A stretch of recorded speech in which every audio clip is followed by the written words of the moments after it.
সোমবার 20শে জানুয়ারি আর.জি. কর মামলায় সাজা ঘোষণা করেছেন শিয়ালদা আদালতের বিচারক অনির্বাণ দাস।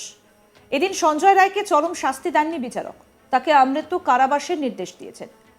যদিও তিনি জানান, সব তথ্য প্রমাণ সওয়াল জবাব দেখে তার মনে হয়েছে এই ঘটনা বিরলের মধ্যে বিরলতম নয়, তাই তিনি এই সাজা দিয়েছেন। এরপর উচ্চ আদালতে যাবার রাস্তা খোলা রয়েছে সব পক্ষের কাছেই।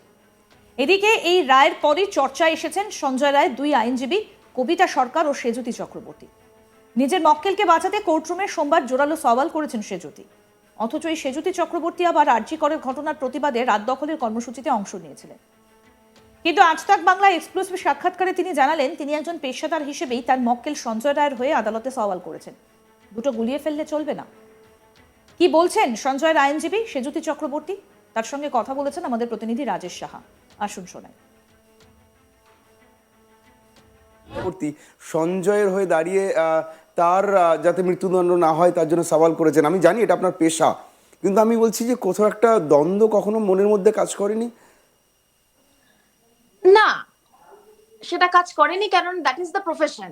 মানে আমি গাউনটা যখন পড়ছি তখন আমাকে এটা ভেবে পড়তে হবে যে আই এম আ প্রফেশনাল, এবং everybody has a right to their rights to be upheld. এবং সেটার অন্যতম যারা রিপ্রেজেন্টেটিভ থাকে সেটা হচ্ছে লয়ার্সরা, যারা সমাজে থাকে লয়ার্সরা, এবং যারা লয়ার পায় না তাদের পক্ষে কনস্টিটিউশনাল রাইট বলছে যে সরকার তাকে লয়ার দেবে, যেটা এই ক্ষেত্রে হয়েছে। যে আমরা যারা লিগাল এইডের লয়ার তাদেরকে এই কাজটা দেওয়া হয়েছে। তো সেখানে কারোর কনস্টিটিউশনাল রাইটটাকে আমি আপহোল্ড করছি, it is a part of my duty.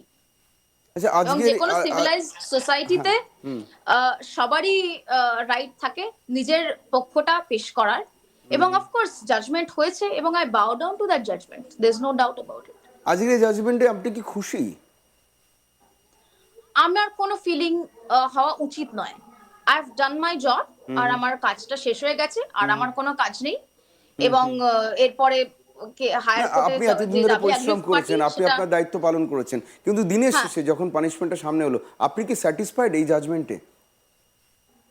আমি সেটা নিয়ে কিছু বলতে চাই না, বিকজ আমরা যেটা শিখেছি অ্যাজ লয়ার্স যে জজ আপনি আপনার কাজ করবেন এবং জজ সাহেব, because my job is two assist the court.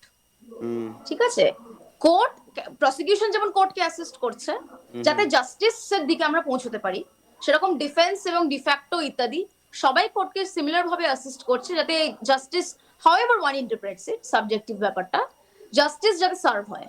এটা সবাইয়ের কিন্তু কোর্টকে বা জজ সাহেবকে অ্যাসিস্ট করার এটাই একমাত্রই। জাস্টিস কি সার্ভ হলো? জাস্টিস কি সার্ভ হলো? বিচার কি পাওয়া গেল? এটা এইভাবে, ওটাই বললাম না যে জাস্টিস কে কিভাবে দেখে এটা খুব সাবজেক্টিভ। মানে আমরা যদি একটা লিনিয়ার ওয়েতে জাস্টিসকে দেখি যে আচ্ছা 2+2=4, আমার মনে হয় না জাস্টিস বা আইন এই বিষয়গুলোকে এরকম ভাবে দেখা যায়। এগুলো অত্যন্ত সাবজেক্টিভ, এবং এই আলোচনাগুলো এবং সেই নুয়ান্স গুলো তো যদি না ঢোকা যায় তাহলে এরকম সেই দিদি, আপনার প্রত্যেকটা উত্তরের মধ্যে না একটা খুব ব্যালেন্সিং একটা বিষয় রয়েছে। আমার মনে হচ্ছে কোথাও কি ব্যক্তি সেজুতি চক্রবর্তী আর আইনজীবী সেজুতি চক্রবর্তীর মধ্যে কি কোথাও একটা সংঘাত কাজ করছে প্রত্যেকটা উত্তরে? না, এটা তাহলে আপনার ভুল ইন্টারপ্রিটেশন। কারণ আপনি যখন আমি জিজ্ঞেস করছি আপনি এটা বিচার কি পাওয়া গেল, সেটা কিন্তু আপনি সুস্পষ্টভাবে বলতে পারছেন না। সেই কারণে আমার একটা কৌতূহলবশত প্রশ্ন, ব্যক্তি সেজুতি চক্রবর্তী আর আইনজীবী সেজুতি চক্রবর্তীর মধ্যে কোথাও কি দ্বন্দ্ব কাজ করছে প্রত্যেকটা প্রশ্নের উত্তরে? যেখানে ব্যক্তি সেজুতি আর আইনজীবী সেজুতি দ্বন্দ্ব কাজ করে, সেই কাজটা সেজুতি করে না। আচ্ছা, বিকজ ওটা না করাটাই বেটার। আচ্ছা, দ্বন্দ্বের ব্যাপারটা না, I am just a professional who is doing her job. হ্যাঁ, এবার যেটা বললাম যে এই জাস্টিস বা এই বিষয়, আপনি প্রশ্নগুলোই আমাকে এত ব্রড জিজ্ঞেস করছেন, তারপরে আপনি যদি আমাকে আমার কাছে খুব ডিরেক্ট আনসার চান, দেওয়াটা ডিফিকাল্ট হয়ে যাবে। বিকজ জাস্টিস, যেটা বললাম, জাস্টিস সবাই নিজেদের মতো করে দেখে, এবং নিজেদের যে কনটেক্সট এবং যে সার্কামস্ট্যান্স, তার রেজাল্ট হচ্ছে তার ইন্টারপ্রিটেশন অফ জাস্টিস। তো সবার আইডিয়া অফ জাস্টিস সেম হবে না। ঠিক ঠিক। আচ্ছা, এরপর পরবর্তী পদক্ষেপ কি? মানে আপনারা কি হাইকোর্টে যাচ্ছেন বা কিছু পরবর্তী আইনি পদক্ষেপ আপনারা ভেবেছেন?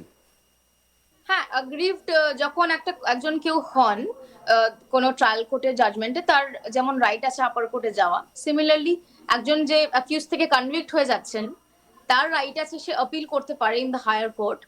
তো সেই রাইটটা যখন আছে, সেই রাইটটা আমার মনে হয় সঞ্জয় ডেফিনেটলি এক্সারসাইজ করবেন। সঞ্জয়ের সাথে কোনো কথা হয়েছে আপনার হাইকোর্টে যাওয়া নিয়ে, বা এই রায়কে চ্যালেঞ্জ করে উচ্চতর আদালতে আপিল করা নিয়ে কোনো কথা হয়েছে আপনার সাথে? কথা হবে ভবিষ্যতে, এই মুহূর্তে এত তাড়াতাড়ি কথা হয়নি। আচ্ছা, সেহেতু দিদি এবার আপনি না কয়েকটা অবজারভেশন আমি জানতে চাই। আপনি অনেকদিন ধরে সঞ্জয়কে দেখছেন, যতদিন ধরে সঞ্জয় কোর্টে তার প্রোডাকশন হচ্ছে আপনি ততদিন ধরে তার সাথে দেখছেন, আপনি তার সঙ্গে ব্যক্তিগত স্তরে কথা বলেছেন, সম্ভবত আপনি প্রেসিডেন্সি জেলে গিয়েও সম্ভবত তার সঙ্গে দেখা করেছেন। আপনার পার্সোনাল অবজারভেশনটা কি, সঞ্জয়কে ঠিক কেমন মানুষ বলে আপনার মনে হয়েছে কথা বলে, বা যেটুকু কথা বলার সুযোগ পেয়েছেন আপনার ক্লায়েন্টের সঙ্গে? আমি আপনাকে খুব অনেস্টলি বলবো যে আমি সেই সূত্রে আমি কোনো পার্সোনাল লেভেলে ওনার সাথে ইন্টারঅ্যাক্ট করিনি, বিকজ আমার মনে হয়েছে যে it's not important, because we have a advocate client relationship. Right. তাই জন্য মামলা করার জন্য আমরা যেটুকু ইনফরমেশন দরকার হয়েছে আমি সেই ইনফরমেশন নিয়েই কথা বলেছি। আমি পার্সোনালি ইন্টারঅ্যাক্ট করতে যে কোনো ক্লায়েন্টের সাথে পছন্দ করি না, আমি ওনার সাথেও কোনো ব্যতিক্রম নয়। I stuck to being a professional. যেহেতু মামলাটি আজকে রায় বেরিয়ে গিয়েছে, আজকে সাজানো ঘোষণা হয়ে গেছে, আপনাকে তাই আজকে জিজ্ঞেস করার একটা সুযোগ পাচ্ছি, সঞ্জয় কি কখনো আপনাকে এমন কিছু শেয়ার করেছিল যেটা আপনি আগে বলার সুযোগ পাননি, বা সঞ্জয় বাইরে বলতে পারেনি, আপনি সেটা বলতে চান, শেয়ার করতে চান আমাদের অডিয়েন্সের সাথে, দর্শকদের সঙ্গে? না, আমি মামলা রিলেটেড যা যা কিছু ওনার থেকে ইনফরমেশন আমার দরকার ছিল, অ্যাজ পার যেটা প্রসিকিউশন এভিডেন্স দিয়েছে এবং সেটা কাউন্টার করার জন্য আমাদের যা প্রয়োজন ছিল, সেগুলো আমরা ওনার থেকে হেল্প চেয়েছি এবং উনি খুবই ভালোভাবে কোঅপারেট করেছেন এবং আমরা সেই সূত্রে কোর্টকে অ্যাসিস্ট করার চেষ্টা করেছিলাম।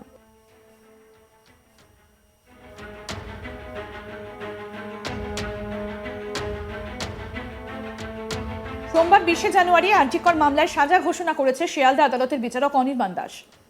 এদিন সঞ্জয় রায়কে চরম শাস্তি দেননি বিচারক, তাকে আমৃত্যু কারাবাসের নির্দেশ দিয়েছে। যদিও তিনি জানান সব তথ্য প্রমাণ সওয়াল জবাব দেখে তার মনে হয়েছে এই ঘটনা বিরলের মধ্যে বিরলতম নয়, তাই তিনি এই সাজা দিয়েছেন। এরপরই উচ্চ আদালতে যাবার রাস্তা খোলা রয়েছে সব পক্ষের কাছে। এদিকে এই রায়ের পর চর্চা এসেছেন সঞ্জয় রায়ের দুই আইনজীবী কবিতা সরকার ও সেজুতি চক্রবর্তী। নিজের মক্কেলকে বাঁচাতে কোর্টরুমে সোমবার জোরালো সওয়াল করেছিলেন সেজুতি, অথচ এই সেজুতি চক্রবর্তী আবার আরজি করের ঘটনার প্রতিবাদে রাত দখলের কর্মসূচিতে অংশও নিয়েছিলেন। এবং আজ তাক বাংলা এক্সক্লুসিভ সাক্ষাৎকারে তিনি জানাচ্ছেন তিনি একজন পেশাদার হিসেবেই তার মক্কেল সঞ্জয় রায়ের হয়ে আদালতে সওয়াল করেছেন, দুটো গুলিয়ে ফেললে চলবে না।